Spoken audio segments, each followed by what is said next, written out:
Macheka na Gurure.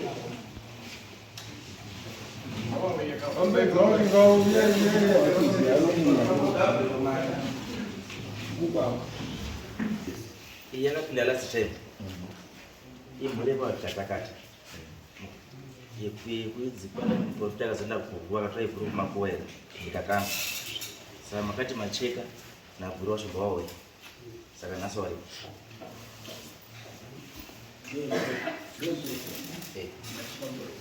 Then Macheka ndiye mbulu. Pano akatora ifu kumakuwa. Aifa ataura nyaya yekuti baba munini. Ndiwo kai baba munini.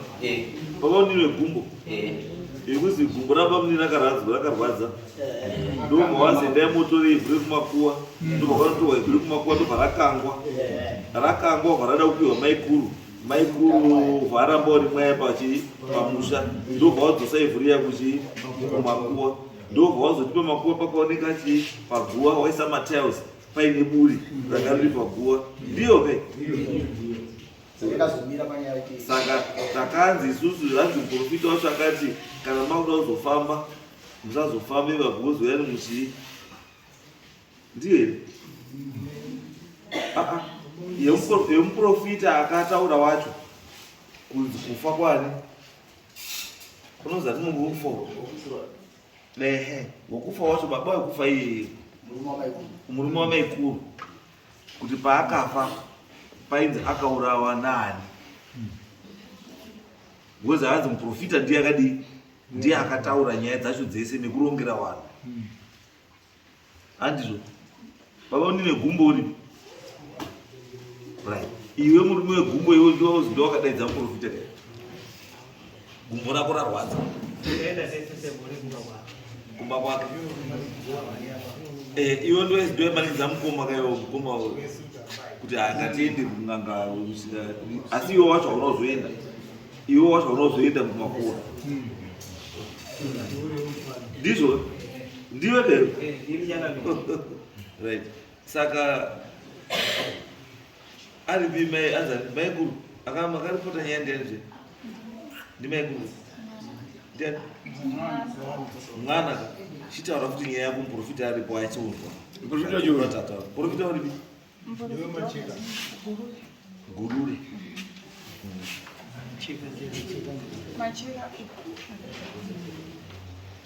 Macheka kandiwe mboni wewe maheu ndiwe maheu atikandizvire nyaya yakatangira kumba munhu anga achipfurira imba baba wawa anditi achipfurira imba ndobva aita nzara kuchizi mukadzi waMacheka angaenda kukirabha mino kwangaenda kuwasheni saka hapana kubikwa. Macheka ndobva azouyi baba ndobva azitaura kuti ndafa nenzara. Macheka ndobva abvunza kuti unomwa here maheu echibhoyi uye akati ndinomwa.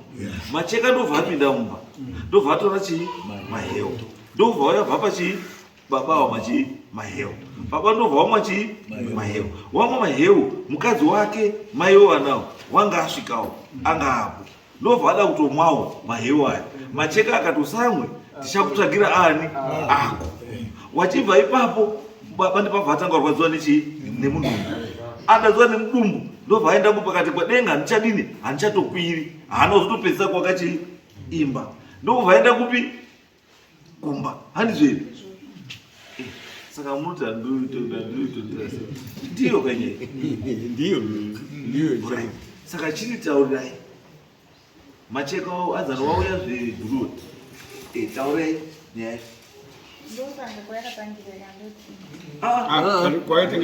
tabuda paGurure paazotenda motori ivhu rekukanga rekumakuwa izvozvo waMacheka ndo wari apawo ndo wakapa baba maheu naume mata pamusoro ichangamisa waMacheka ndo wari panapa ndo wakapa baba maheu wataiti havana kuzokwanisa kuteerawo baba kuti wavo amaire wakazoya nekushayika kwavo tobva tati waGurure ndo wari apa pakaba munhu wakati gumbo ndarwara negumbo zvino kumuprofita kwandakaenda ndakanzi gumbo iri enda utore mhuri yese iwi ndikurape wachibva waenda kumuprofita Gurure ndo pakati kuti hama yenyu ipore endai motore ivhu paguva ramukoma wake mouya naro ndo pakanotorwa ivhu rikakangwa nawo gurure wakaisa salt wakati mhai watore ivhu waendera kumba mhai wakaramba ivhu rikatakurwa rikadzoreswa futi paguwa rababa.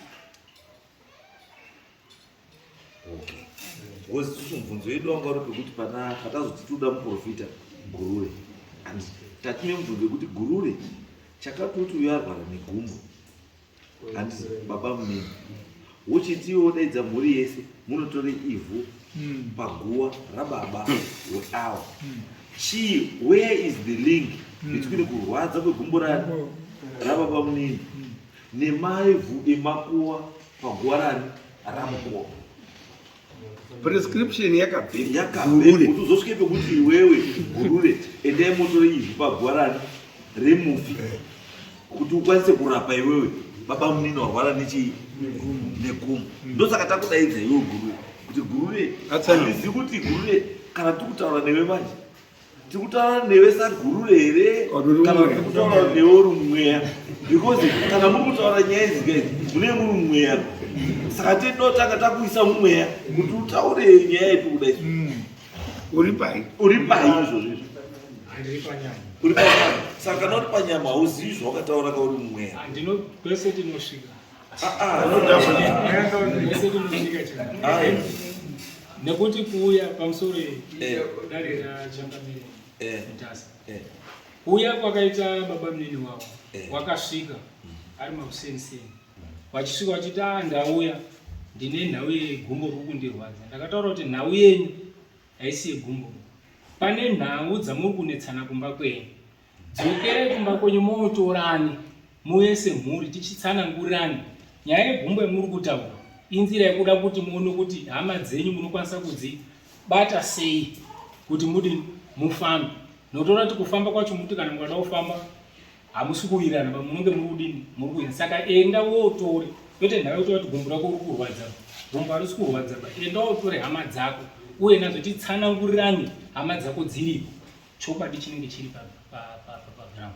Okay. Saka yekumakuwa yakazoya papi nyaya irikonze neivhu rekumakuwa rakazokangwa nhau yakaenda koitika panhau yekutaura kuti pawakazouya takabatsirana kuna baba munini. Takamutaura kuti baba munini, imimi dzokerei kumba mooreurire kune vamwe wese kuti mucheneswe.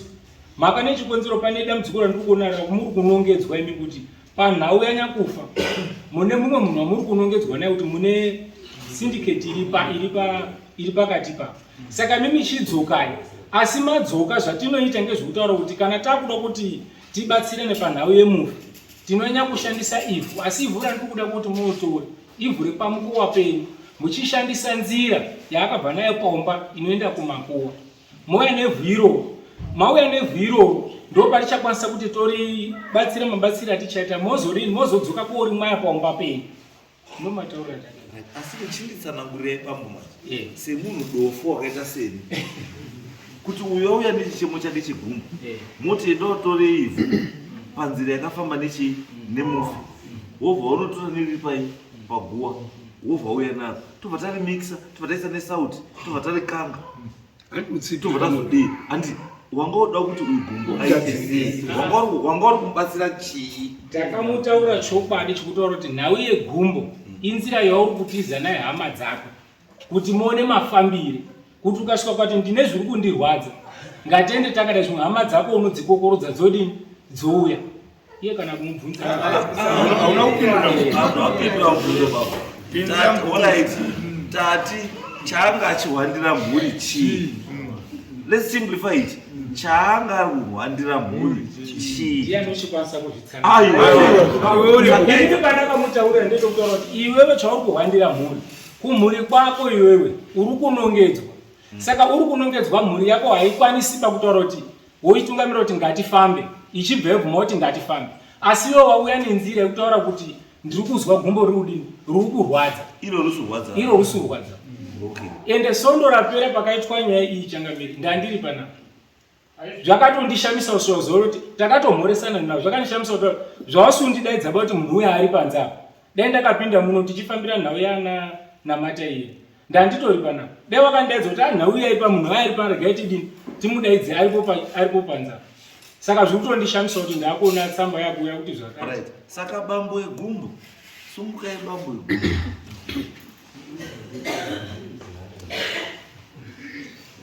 Bambo egumbo. Taurai nyaya yenyu chaiyo. Reurirai bambo tizo. Reurirai. Taurai nyaya yenyu. Ndakasvika kuna baba mushure mekunongedzwa namacheka uya ari apa musaita gata gata Macheka ndiye akakunongedza. Idzinza redu musaita. Aiwa izwa mira takumbichana pamupore pore. Hatisi kumhanya bambo, hatisi pakumhanya. Don't worry. Nguva tinayo. Tati imi makapumwa ndiani? Nembori yese. Kuimba kuti vazoenda vakasvika shamwari yangu parufu vakukoma. Hapana chandaizwa kuti mukoma akamwa chinyi maheu. Ndakasvika tikamhoresa nomwe togara paii pamwe chete.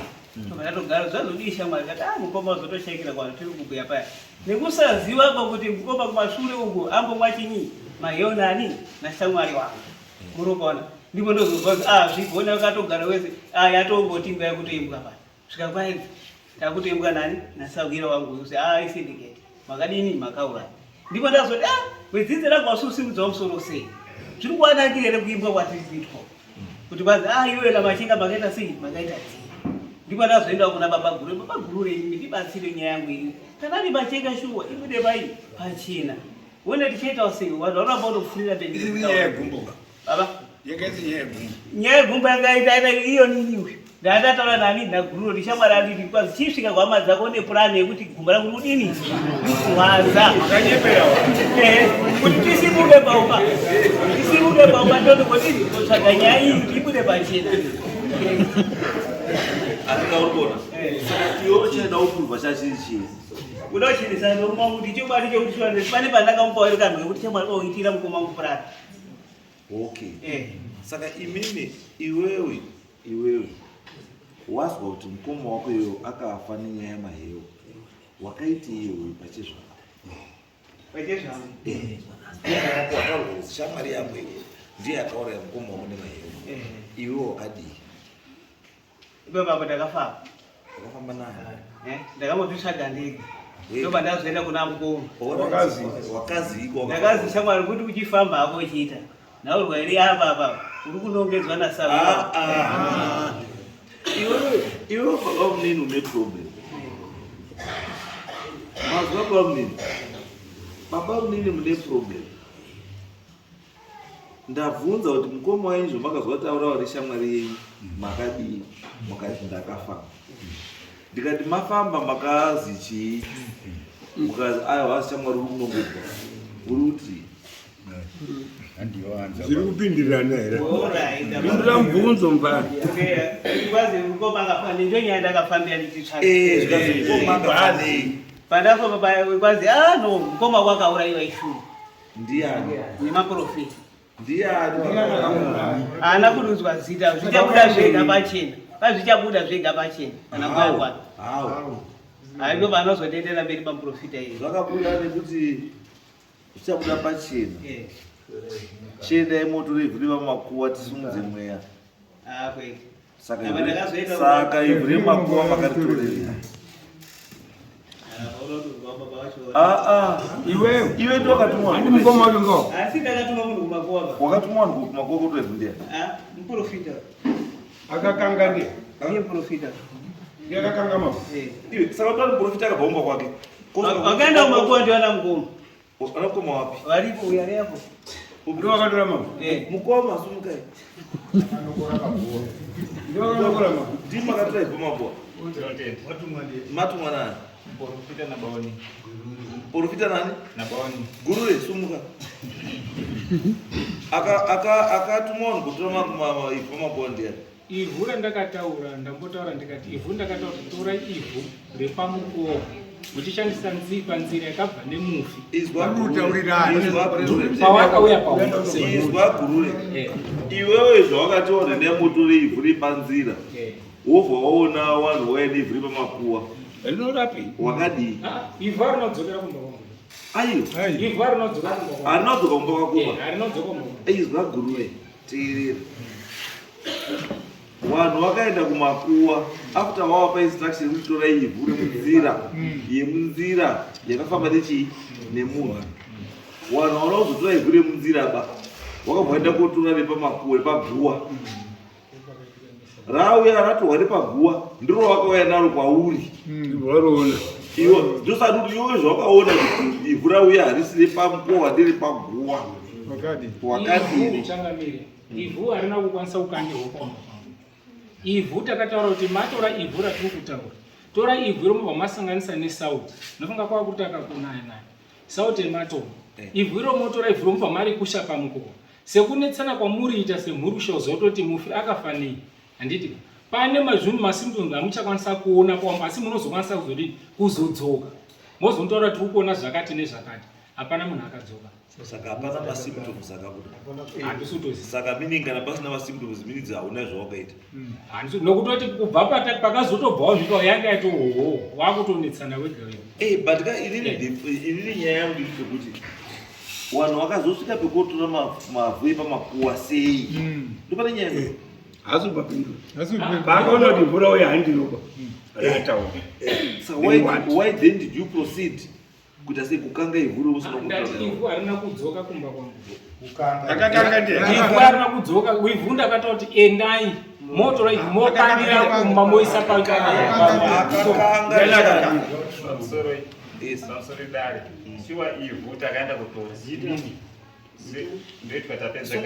wakaenda kutora ivhu sumuka mimi nemwana futi wamukoma wedu vakashaika takaenda tiri 3 zisu takatuma taenda kutora ivhu iri takauya naro wababa sabhuru vatava paivhu shiwa tese taitomba tese kusanganisa mai angaripo sekuru angaripo family yese yakakokorodzwa.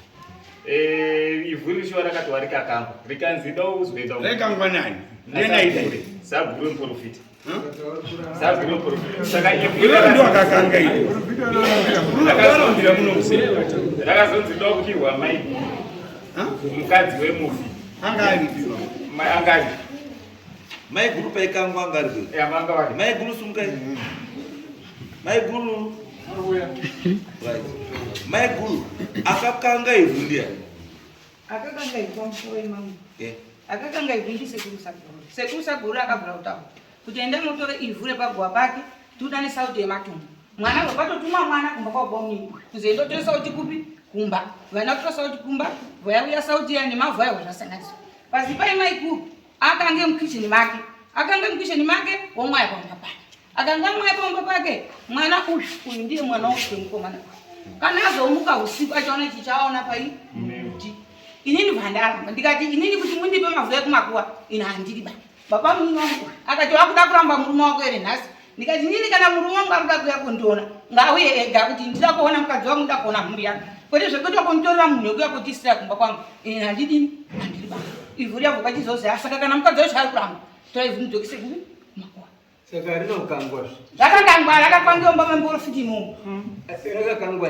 rakakangwa ndisekuru and I think it's very my gurure iwewe kana wakaita mistake unotori ndakaita mistake this is all understand masenzera ako nechiwani unonzwa iri maprofit moita zvemachichikeza isi tiita zvichiboyi imimi zvenyu zvokuenda kumakuwa mitora mavhu zviri mumabhaibheri izvi semuprofiti imbozwa ndinoda kuzoone patiri kunetsana newe because ukaenda pamakuwa itozvati kumakuwa kunotosimwa kwasapo kwanditi kuti audzoka kumakuwa unobva muzoda kuenda kumakuwa chete parumuko the next day muenda kurumuko sabho kunenge atoti parumira kuti mugowe mbatya after that hakuna manoenda makuwa ega nokuti akatokumbira kuti pasabho kuti takatora zvakati because kotora mavhu nelingi yekuti munoda kutsvaga chakauraya munhu iwe uri kuti ndakatora nzira mai vari kuti iwe wakati tende motoriyo prescription iyi ndeyekuchiprofita rega kuti nekahuro iyi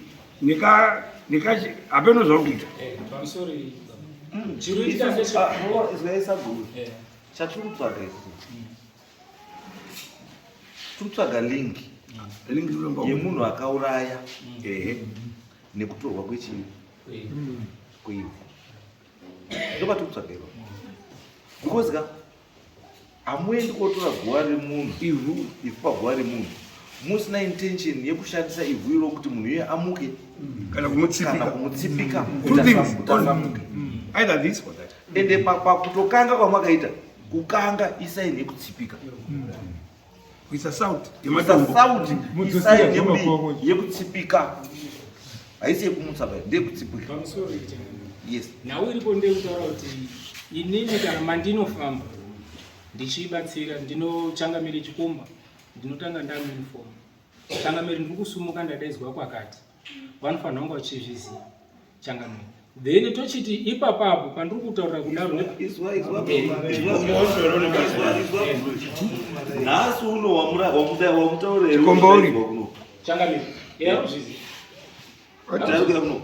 kuti hazunguika nyaya iyi yaruzviziva yeyi yekwagatara yadaidzirwei hanzi wakakanga ivhu rekumakuwa ndoizvantaura nekuti chakaitika ndechekutaura kuti tsamba yakabva kuno handina kukwanisa kuiona sabhuku akadaidzira ndikaenda ndisvikaona sabhuku akati tsamba yako hatisudini handisi kuiona oraiti ndochiita sezvikazi unongoenda utaura kuti ndafamba tsamba sabhuku atanaona ndakaenda kuna changamiri ndikachangamiri ndino nhau yandabva kuna sabhuku yakadai ndoita sei changamiri akataura kuti yoti usaenda hazviiti unonga washora chidari saka iyo chingosumuka udini ungoende right. Nyaya yangu hakusi kwaitwa kweso. Nyaya yangu iri pekuti ndoda kuziva kuti mavhu amakatora makuwa makatorerei purpose ndiyo ndiri izwa guru wati iwewe shamwari yako makaronga muri 2 ndozvaitawo kuti shamwari kuti mhuri yako ikwanise kufamba newe anditika idaidze yese itongo rurwara nemunhu ati wakurongera idaidza yese ati kende fuzi foshwa mhuri ndobva yadi ndobva yawe mhuri yauya ati mwamati ne motori ivhuri pachi kumakuwa ivhuri kumakuwa ndobva rawe ndobva radi because kana guru yezvandoko dzokubvunzeni zvandoko dzokubvunzeni kuti pawai even ivhu rawe rekumakuwa kana kuti munzira kana kuti munzira yakafamba nechii nemufi wanga uri kutoya kuda kudii chii chawanga uchida kunyaradza kana kuita after warikanga waisa sauti warikanga waisa sauti what was the intention waida kuti zviite sei kana warikanga waisa sauti ropa ramwaiwa pamusha handiti wanga wada kuti zvidii zviripo changamire ndezvekutaura kuti mukomana zvari kutaura kuti akauya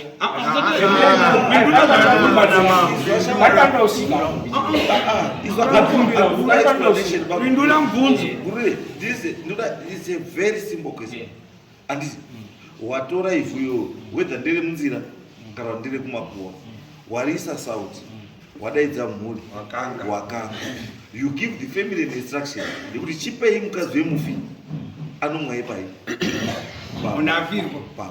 handiti then what was the intention yekudi yekukanga ivhu iri nekunorimwaya pai nekunorimwaya pamusha pani nemufi what was the intention because uyu arikutaura kuti no angamona nyaya zvisiri kumeka sense kuti uyu arikutaura kuti no ini ndakazipfeka kugumbo kudini kurwara kana wapfeka gumbo kurwara ndiko kuti mhuri yako izodii izobvume kufamba newe kuti uzvichenese ende munhu ari dhaenda azotaurwa paka ndimacheka where is macheka in the story because uyu ndiyakapa munhu mayoga either you are protecting macheka or une imwe intention kana macheka ndiyakakutuma wakatumwa iyoyo saka iwe zvazviri kuitirwei zvese nawe yatinoshandisa pasote matombo emukuta sote matombo tinonyanya kuishandisa sote matombo kana kuti mvura yemunyanza kazhinji tinonyanya kushandisa pakufumura kana paine mhepo dzinenge dzida kuuya kovharidzira pane zvimwe zvinhu ndopatinoshandisa sote matombo apa nhau yatatoda kufumura inhau yekutaura kuti kunongedzana kwavari kuita nditi tatoda kuti chokwadi ngachibude pachena kuti kana ari nhinga akaura ndi nhinga akaura izwa guru aifanira kuburisa chokwadi pachena ndiani iwewe muprofita ndiwe aifanira kuburisa chokwadi pachena saka iwewe mumwe wanga unoti aburitse chokwadi pachena ndiani iwewe ndiwe muprofita saka umwe wanga unoti aburitse chokwadi ndiani chazoenda koitika apa ndechekutaura kuti pane kaukambo karipo saka isusu hatibvumidzwi kukanisa vanhu Saka nhau iripo ndekutaura kuti takakwanisa kutaura kuti endai moshandise izvi handiti Saka izwa guru. Eh, Hamuzuita sei? kukanisa Saka wari kufarira naye. ani waita sotaura kuti iwozvo Kufarirana hawasi kutofarirana You're worsening the situation. Saka uri kuti iwe. hawasi kutofarirana Saka ndio wakakonzera kusafarana kwako. Uri kuita zvasingagoni. wakanga wasobvira kare wasi kumbo Izwai guru. Alright. Chimbogara pasi guru. Bamuni wakabhadhara mari paprofita. Baunenge bhachi chongo.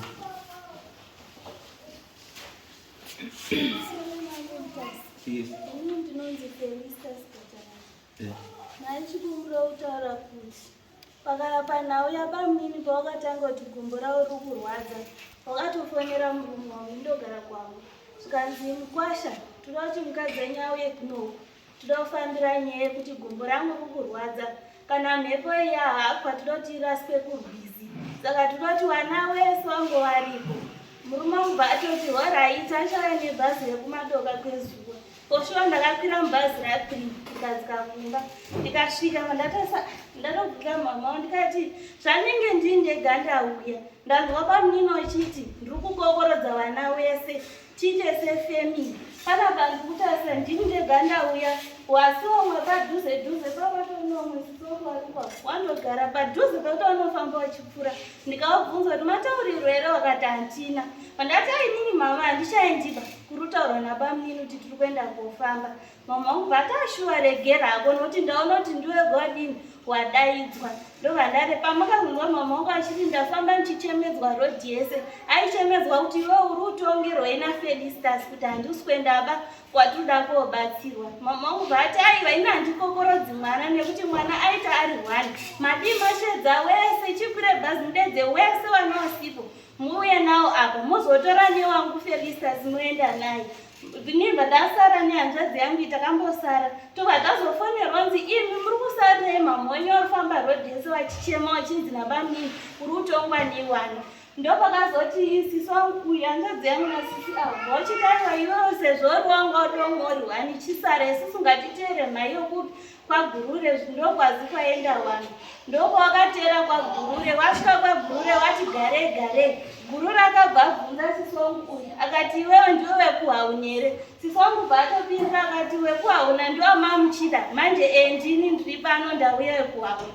sisi wangu bva atomboti inini awakabvazva wakabva wakamhepo bvoti ndini gabheti ndabuda saka ndida kutaura sisi wangu bva atobvunza bvati kana uri wegabheti haungatadzuziva zita rangu inini kana kuziva uyu musikana arapa chimbototaura kuti uyu ndiani kana uri wegabheti ndo pakazonzi wogozende moto remavhema kumakuwa isu titori kumba taingofonerana handatamanzi kutori mavhema kumakuwa musauye nawo kumbaba sisi wangu bvatoti haasi kuya kumbaba nokuti mai wazobudirira kudii wabva waramba kuti mavhu adini azosvike kumba asi vamwe wese vanenge vari agenesti isusu namai wedu tisu tega takarara tisingazivi kuti tiri kuenda kwagurure asi bamina wakafamba wangu waudza vese vamwe wese vanamenini wedu kuti tiri kuenda kobatsirwa kwagurure isusu takangozi tiri kuenda kumhiri kumozambiki ndokwatidaenda kobatsirwa ndoti muri kuenda kobatsirwa kwamusina kumboziva kuti muri kuendepi here kobatsirwa ndimunotorozi maiguru tikuendobatsirwa kwakati modaidza vana venyu kuti tiri kuenda kobatsirwa uku kwete zvamuri toti isusu tangoya hatisi kutoziva kuti tiri kuendobatsirwepi tazi munhese ngasambogezeva munhu ngangomuke mburangeti nezvaari izvozvo tingoende ainini handichaendiva pandapindaudza mbuya vedu vari mashure ndakatosvika ndikanoka mafure ndikati mbuya kuya kwakataura nabamini titende kobatsira inini handichaendiba inini ndakudzoka kumba kwangu andakaroorwa nekuti amweni wangu watoti waita problem noti ndo handasiyira mwana saka handichakwanisi kuenda mbuya ukatombotsamwawo achiti waregere ngatiendeite macheka chimbosunga yes macheka nyaya yese iri pauri Usatangane kutobabaika. Udautaura utiba. iwewe ndo wakapa uyo gabu inonzi mayo ndizvo wakampa supa yachanga inei masupa ndakangotenga ari 2 uchibva kwandandichibva ivo ndakasiya vari pamba wachiwaka Okay. Zvawakazwa kuti warwara umwe nenyaya yasupa wakadi? Ndakazotaura ine ngasisi pamba angatokwa. Angatokwa? Angatokwa. Atokwa. Ngawatera. Akaona nokubasa hotela. Ndangoti pamusheta ndiseza akabuda chiti marari. Vazwa kuti afa. Wadi. Ndakaenda kukubata maoko kusina asati auya rumochari nematuluzi ake. Zvaiwakisa. Sawa chawakaendesa matuluzi? Ndakatoenda apo ndichida kumuchema. Saka chakaita sei usina kuzomuchema? Ndakatomuchema. Ndakarara tiripo pfungwa yese. Vanhu vachimba tingori kusendeka mukati kaenda kunogeza nemudzimai wangu. Tikata chikafu kumba tikadzoka. Tikamirira nguva yekuti aende kunochengetwa. Asati aende kunochengetwa. Ndipo pakaitwa umbowo ndikazokwanisa kuenda kukumbira umbowo semunhu akarara achimbo. Kunditaura paumbowo. Wataura paumbowo? Wakati paumbowo ndakati mukoma mune ndaishandisa naye. Ndaishandisa naye mukoma aiwaka. Saka aita chance yekuti tiri kumhiri iwa rumhiri kwachikomba tiri pamandeni. Saka waibuda tumabasa tuobedu ndinda mukoma pana ndingada wakirwa. Samukoma ushanda ega ngasikashanda ega plus mukoma apa aishanda ingoti anga akurwara airi nyama dzangu dzakurwadza. Saka pambaina ndiri assistance wake paakawa muchembero wangu nepakazwa. Saka iwo wakazwa kuti vanhu vari kuti ndiwo wauraya wakadini? Ndakatora matani. Wakadini? Wakadini? Ndakaenda kuomagara kwaishe chikomo. Kwaishe chikomo? Wakwanzi kwaishe? Nyaya ikatongwa. Kwanzi chii? Takati pakatongwa nyaya wakati dhokota ndiati munhu afa nepoison tiri mambo chikombo. Zvamati dhokota ndianyora kuti munhu afa nepoison. Saka ndakazoti tikumbirawo mapepa acho akabva kwadhokota anoreva kuti munhu akafa nepoison. Mama wakati ndarasa. Mapepa ravadii mani? Teda kuti pamwe ndiriziva chokwadi kuti zvakafanira kuti wataurirwewo kuzi munhu aazi wakafanira nepoison. Chawaida kuvherifayi papepa chii? Akatobvunza mapepa ndishe aitobvunza mapepa. Kuti mapepa acho akanyorwa kwadhokota ekuti munhu afa nepoison ari kupi. Wakati tarasa.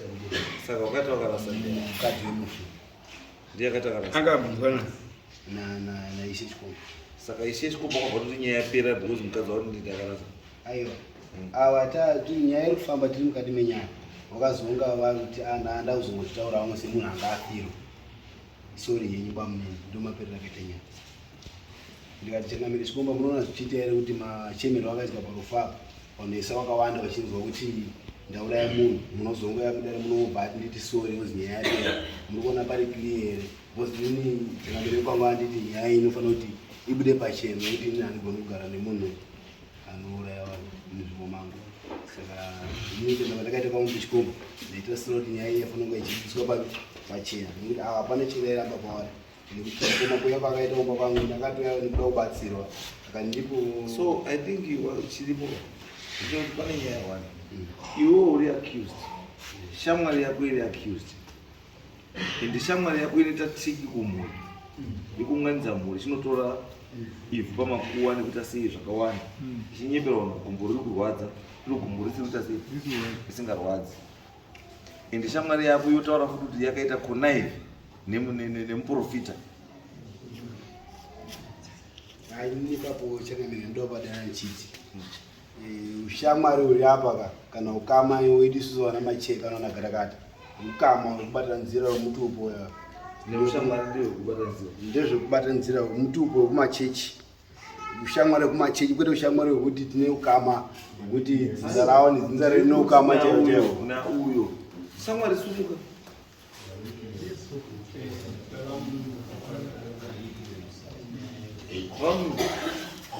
Ishamwari yenyewe. Ishamwari yako iri. Ishamwari yangu. Tinongoziwana kumachechi. Unosambanika pakuti pamambo wati chii chako? Haisi shamwari yangu basi tinoziva. Munokuzivana tikasangana machechi iwe ndiye wako Sawiro wako. shamwari yako Shamwari yako yakuramba katatu chokwesa tirariro.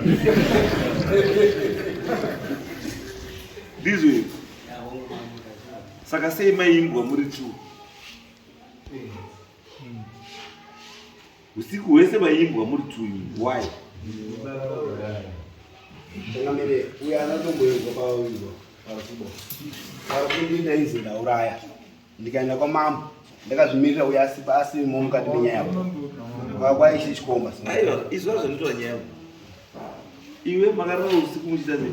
Chimba kazotoipita futi kechituga yako imba wana. Kuti ndima kauna.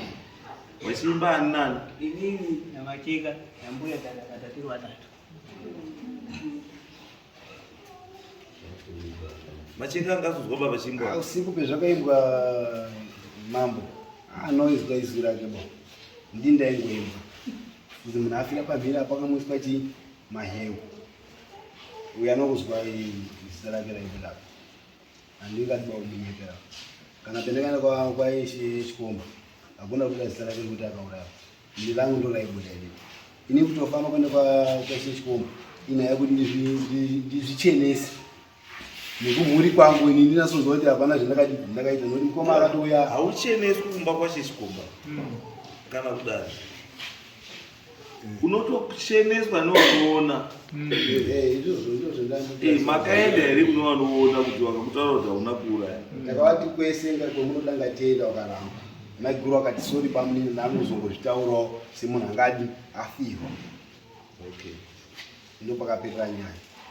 Mai muda kuti ndine pana ndida kubatsiro ndine mukadzi wacho pamba pakavakiwa semahiri ndoda kutanga kubatsira pekutanga ndinonzi batsiretiso pandoda kubatsira ndepekuti awa pataivaona sagata pataiwati bankuru saka bankuru awo akauya kumba achaduzwa nduda panyaya irikupisha pandoda tonobatsira apa ndepekuti kwamambo chikomba takaenda kwaishe chikomba taenda takasvika tikakumbira kuna ishe chikomba kuti ishe chikomba isusu tinoda kuti tichene tione kucheneswa saka isusu tatichikumbira kuti isusu nemhuri yekwagatakata tifambe kwese kwaunoda kuti tinofamba tokumbira kuti mutipewo nzira yekuti tifambe nayo ishe chikomba akati hatichakwanisi kuti kupe nzira yekuti tifambe nayo ba nekuti vana gatakata vari kuti kwanzii takangotaurawo ende futi isusu hatisusu takataura ba mufi ndiye akataura kuti mimi ndima kandiuraya saka vari kuti hatikwanisi kufamba nemi nekuti mufu wacho hapana saka takaenda kumba tobva taenda tagara takazindwa futi tikadzoka futi kuna mambo chikomba futi kepiri tikati ishe chikomba tadho inini nyaya ndiri kuzibhaira bechinotaura uye inini ndiye ndiri kufamba munzira ende zita rakasvipa nderanga tiri kukumbira kuti tifambe nemhuri yekwagatakata vakashedza futi ona gatakata ona mainomo kubva ubvumba mainomo akapinda futi akati inini handikwanisi kufamba nana Macheka nekuti inini akataura ndigatakata nekuti gatakata akafa saka handikwanisi ndifambe nayo kuti tichenesane nayo ndopakazobvunza ishe chikomba akati mimi muti gatakata akafa oraiti kana akafa anenge akarapwa makiriniki saka zviitere kuti mutipo mabhuku ake akarapwa nawo motoona kufamba nawo neawe kwaMacheka kuti muchenese kwaMacheka ndopakazvinoti magatakata vati mabhuku takakanda muteleta antisisina saka ishe chikomba vati saka toita sei nyaya yakamira kudai so awabva ndoramba kuti isusu hatikwanisi kufamba nana Macheka nekuti akataura mufi umfa pasisina ndomumira yakazomboita kusvika panyasi tatakazongoona kuti simanisirando right. Inini nyaya yangu chaichaiyo haisi kuesirwa. Nyaya yangu iri kutorwa kweivhu kumakuwa rikakangwa. Ndoda kuziya purpose. Ndo zvandoda kubvunza because the reason why ndati Macheka ndikumuda nemunhu wese ndikudai because uyu akataura mudare munomu kuti inini vanhu vari kundiwengera kuti ndiri shamwari yaMacheka. It's unfortunate kuti nhasi Macheka wacho wabva amuramba pamberi peruzhinji kuti handikuzivi.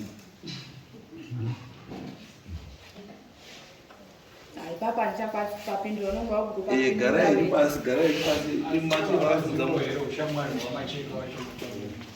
pamusoro itanga napi handizivi kuti ndinokwanisa here kutsanangura zvimwe munomuona nezvinhu zvakaitika zvinoita here kuti ndozvitsanangura. Tsanangurai zviri relevant.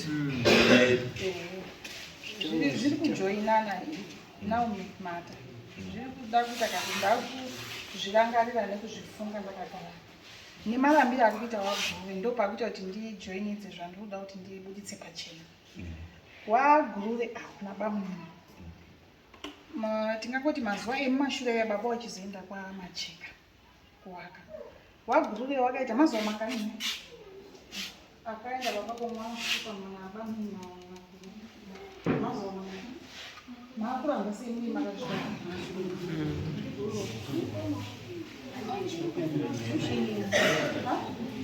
Ndezvinhu pamwe zvingapoti pachena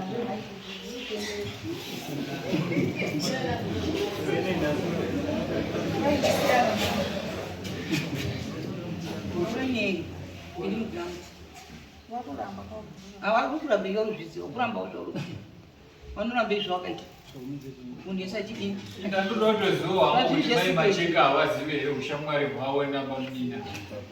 Pamusoro yandipatsanure ushamwari huri apa nababa Huripo here? Tinoti huripo asi pakuwepo panzvikumachechi.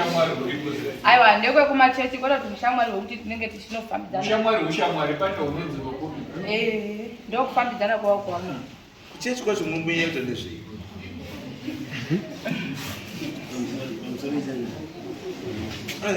Ushamwari hwiyo kuchechi usingabudi muchechi unobva waperera muchechi. Kumbori ushamwari kuti chimunotaura Macheka ushamwari hwenyu wamuti ndokuchechi kumbori wenyu.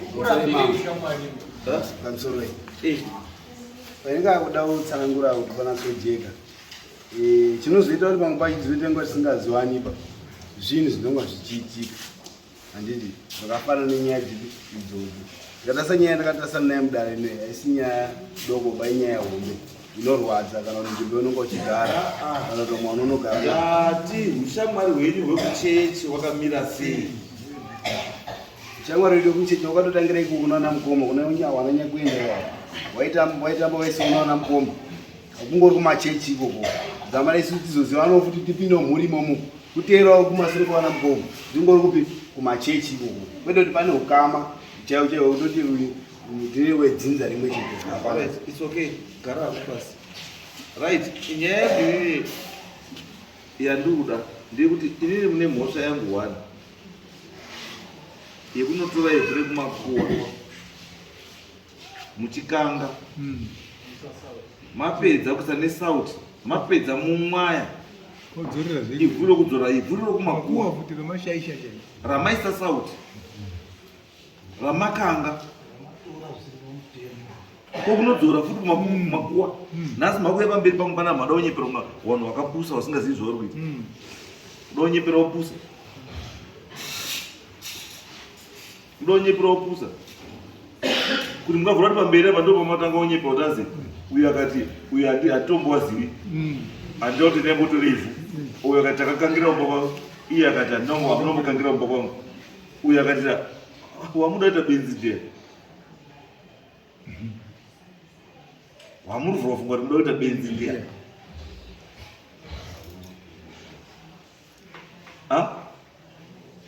vanhu vane nyaya changamira chokwadi muri uchiziva zvisatitenderedziva ende nyaya yekuti akauraya uyu baba muri kumuziva muri kutoziva akauraya baba muri kumuziva the reason why makaenda kumakuwa munhu akaenda kumakuwa kunotora ivhiri kumakuwa ane reason why akanotora ivhiri kumakuwa why musina unotora ivhiri kugadheni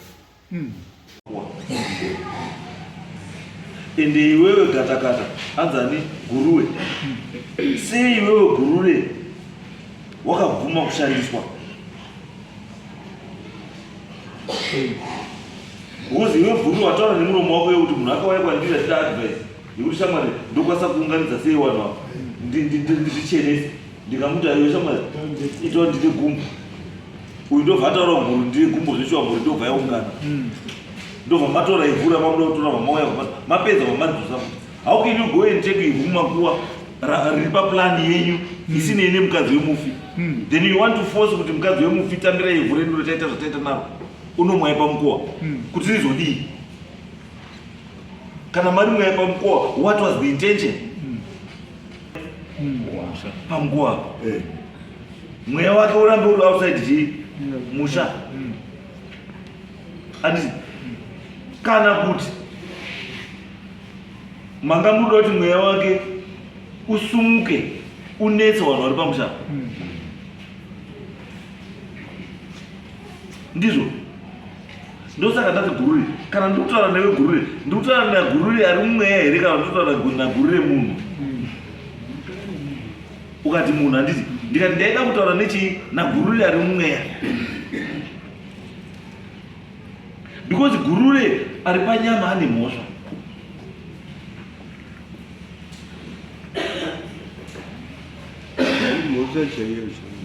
Baba munini nagururi sungai.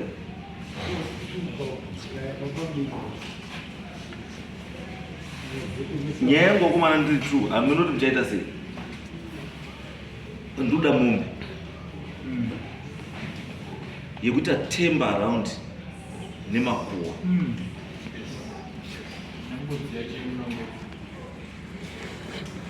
I don't know muchaita sei, muri true, ndoda mombe. Nhasi date ndea 14 March by musi wa 30 March, yekuti hakuna munhu anotamba nemakuwa. Hakuna mamutasa muno makuwa anopindwa uine authority yani ya village head kuti uda kunoitei, uda kunogadzira makuwa, uda kunoita sei imo makuwa.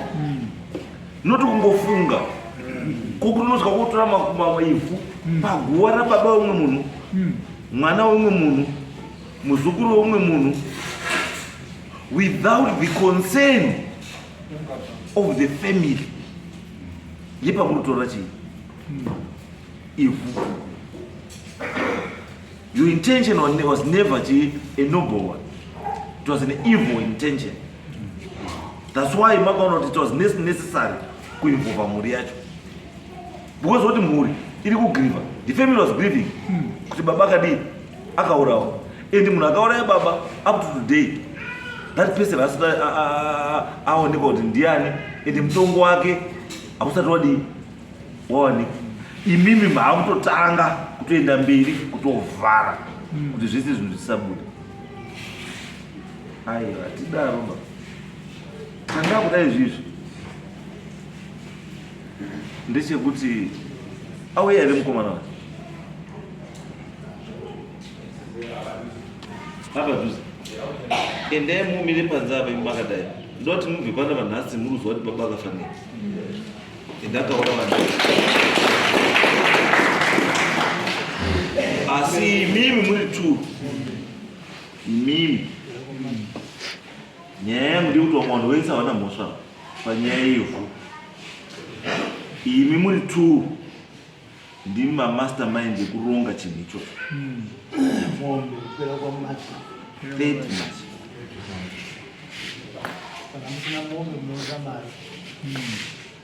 Asi chingoendai panze futi apa wamhambofemwa futi tozwa kuti guruwe wewe uri muprofita yamashuwa here kana kuti uri wenhema.